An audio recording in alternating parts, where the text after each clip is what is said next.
Is it airborne? Dr. Quinn barked, slamming his fist on the console. The room fell silent as the containment alarms blared, and holographic screens displayed the writhing, sickly creatures in the zoo below. The Empire's prized possessions were dying, and no one knew why. The Galactic Empire's zoo on Zanara was more than a collection of rare and exotic creatures. It was a symbol of the Empire's power and reach across the universe. Now, it faced an unprecedented crisis. Dr. Tiberius Quinn, the chief scientist, had exhausted every known advanced medical treatment, but the disease continued to spread. "We've isolated the infected areas, but it's not enough," said Dr. Elena Vasquez, Quinn's assistant. Her voice trembled with the weight of the unfolding disaster. "Nothing we've tried is working." Quinn paced the control room, his frustration palpable. "We need a fresh perspective. Someone outside our usual methods." "There is one person," Vasquez ventured cautiously. "Dr. Sarah Mitchell." Quinn stopped in his tracks. "The human vet? You can't be serious." "She's unconventional, but she's had success with diseases no one else could treat.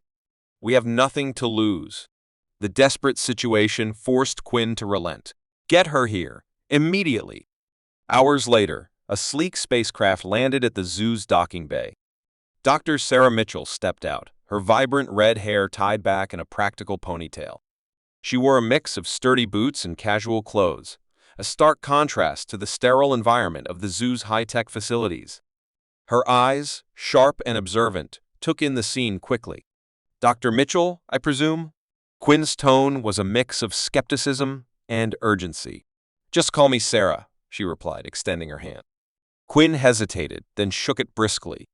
"This way," he said, leading her to the observation deck. "We're dealing with an unknown pathogen. It's resistant to everything we've thrown at it." Sarah peered through the transparent barrier at the suffering creatures. She noticed the varied symptoms. Some creatures had inflamed eyes, others showed signs of severe dehydration, while a few were convulsing. "Have you tried natural remedies?" Sarah asked. Quinn's eyebrows shot up. "Natural remedies? We have the most advanced medical technology in the galaxy." "And it's failing," Sarah pointed out calmly. "Sometimes the old ways hold secrets we've forgotten." Quinn opened his mouth to argue, then closed it, gesturing for her to proceed. Sarah began her work immediately, setting up a small lab with herbs, extracts, and minerals she had brought with her. The staff watched in a mix of curiosity and disbelief. Hours turned into a blur as Sarah administered her treatments. She carefully observed each creature, adjusting her methods based on their reactions. Slowly, signs of improvement began to show. The inflamed eyes started to clear, the dehydration lessened, and the convulsions reduced. Quinn, monitoring the data, couldn't deny the results. "It's working," he admitted, a note of awe in his voice. Sarah smiled, though it was tinged with exhaustion. "Nature has its own arsenal. Sometimes we just need to listen." The first steps towards controlling the outbreak had been taken, but the battle was far from over. Sarah knew she had to dig deeper to fully understand and eradicate the disease. For now, though, hope had been rekindled in the heart of the Galactic Empire's prized zoo. The sleek spacecraft's doors hissed open. Her practical attire, a mix of sturdy boots and casual clothes, stood in stark contrast to the sterile, high-tech environment of the Galactic Empire's zoo. She was immediately greeted by a holographic display flashing red warnings and the tense faces of the staff. "Dr. Mitchell, I presume?" Dr. Quinn's voice cut through the tension, his skepticism barely masked. "Just call me Sarah," she replied, scanning the room. "Where are the patients?" Quinn led her to the observation deck, where rows of sick creatures lay in their enclosures, each suffering from the mysterious pathogen. Sarah's eyes, sharp and perceptive, took in the varied symptoms. She noted the inflamed eyes, severe dehydration, and violent convulsions. Each creature was a unique puzzle to solve.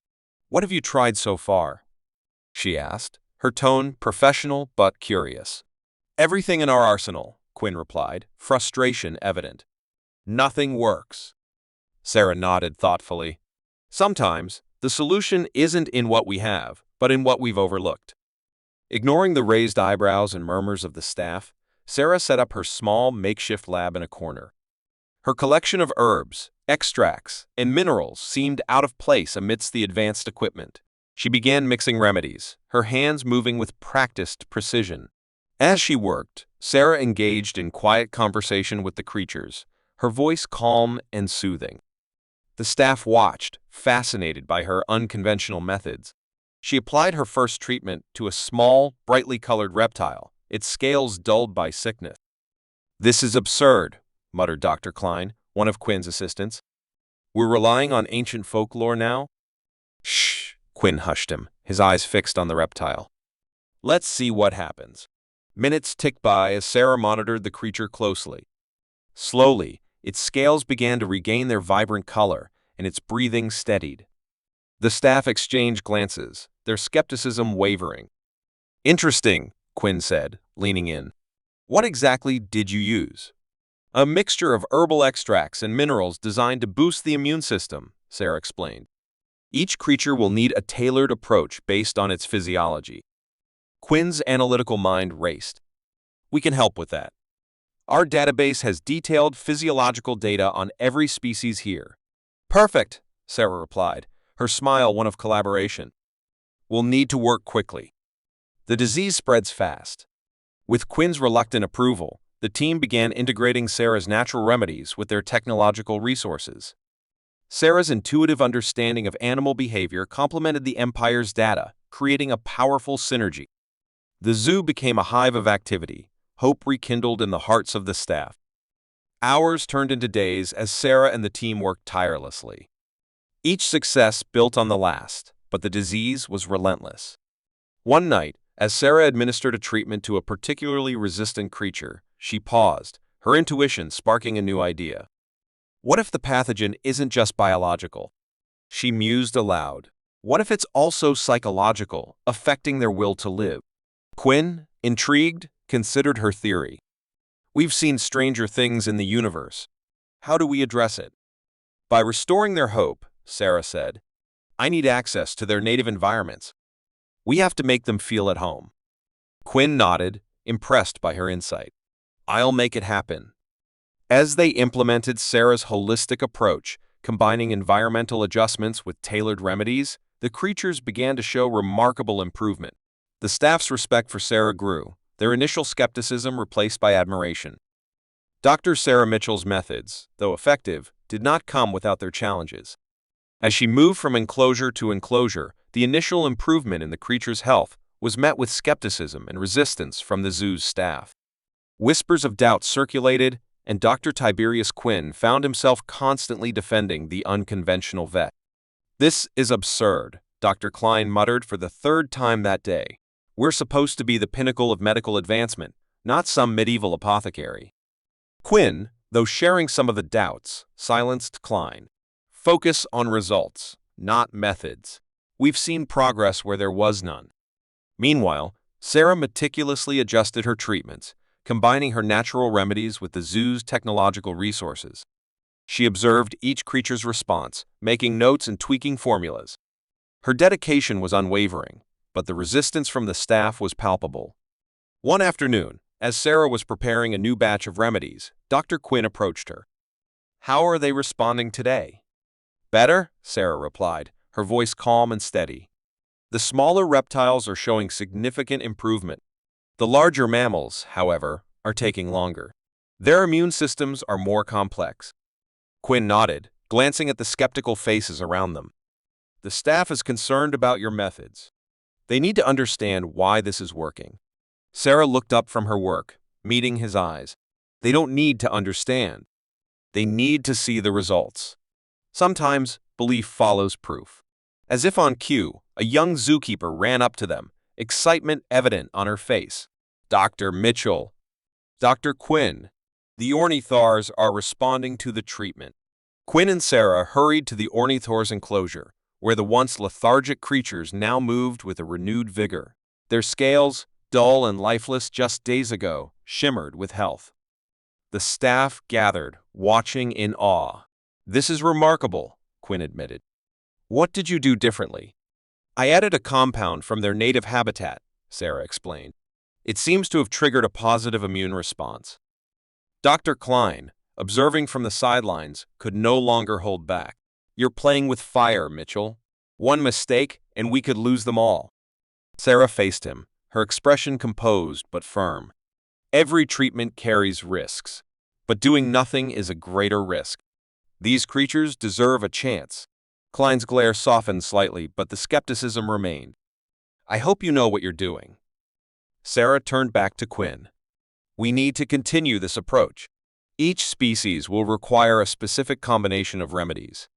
I'll need full access to your database and more help from the staff." Quinn nodded, a newfound respect in his eyes. "You have it? Let's save these creatures." Over the next few days, the atmosphere in the zoo began to shift. Skepticism gave way to cautious optimism as more animals responded positively to Sarah's treatments.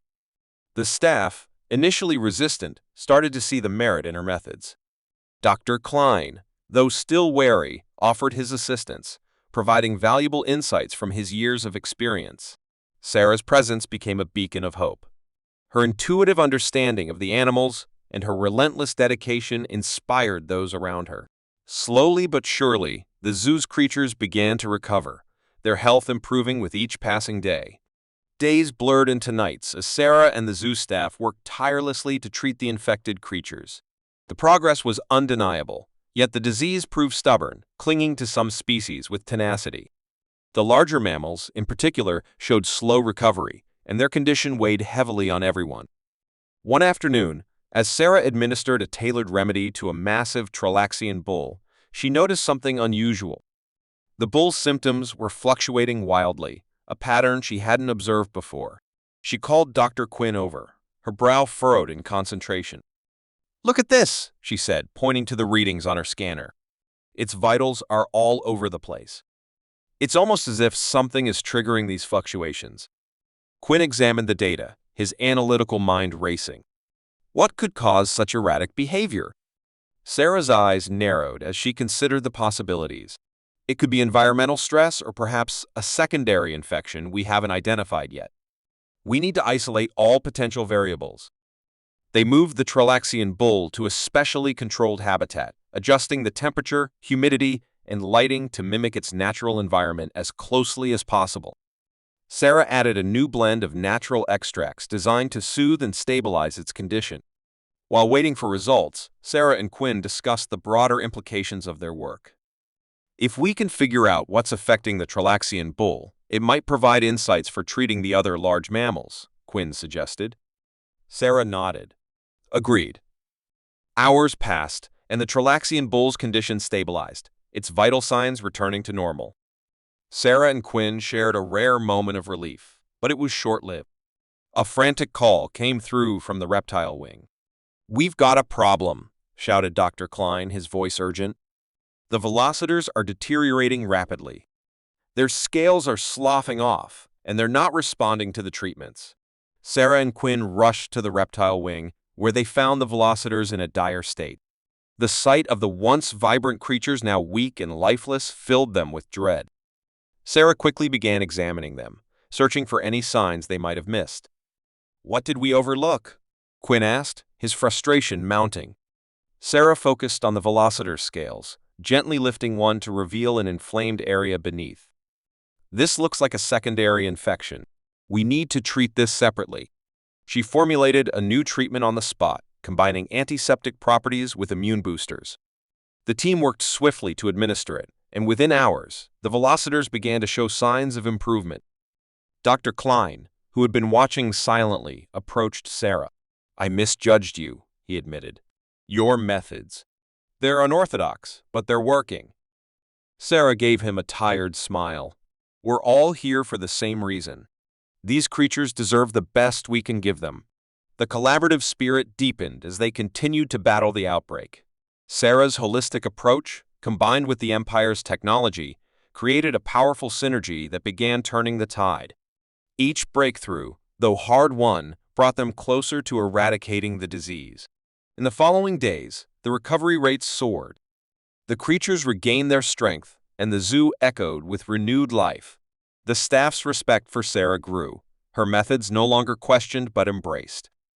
The zoo had been teetering on the edge of disaster, but now there was a palpable sense of hope in the air. Sarah Mitchell's unconventional methods were working, yet the disease proved relentless, clinging to some of the most resilient species. Among them was the rare and magnificent Lunara panther, whose health had taken a drastic turn for the worse. Dr. Quinn approached Sarah with a grim expression. The Lunara panther is critical. If we lose it, we could face a major setback in morale and funding. It's the zoo's star attraction. Sarah felt the weight of his words. We need to stabilize it immediately. What treatments have we tried? Everything we've got, Quinn replied.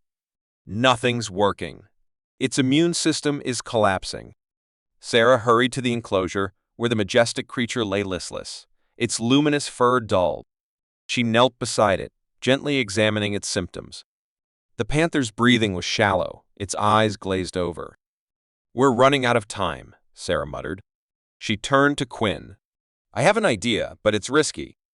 We need to combine a high-dose herbal immune booster with your nanotech treatment. It's our best shot. Quinn hesitated. A combination like that. It's never been tested. We could do more harm than good. Sarah's eyes locked onto his. We don't have a choice. Trust me. Reluctantly, Quinn nodded. Together, they prepared the treatment, carefully calibrating the doses. The tension in the room was thick as they administered the concoction. The panther's body shuddered in response, and the monitors beeped erratically. Sarah stayed by the panther's side, monitoring its vitals closely. Come on, girl. You can pull through, she whispered, her voice a mix of determination and hope. Hours felt like days as they watched for any sign of improvement. The staff gathered outside the enclosure, their faces etched with worry. Finally, the panther's breathing steadied, and its eyes began to clear. A ripple of relief spread through the room. It's working, Quinn said, his voice barely above a whisper. Sarah exhaled a breath she didn't realize she was holding. We're not out of the woods yet, but this is a good sign.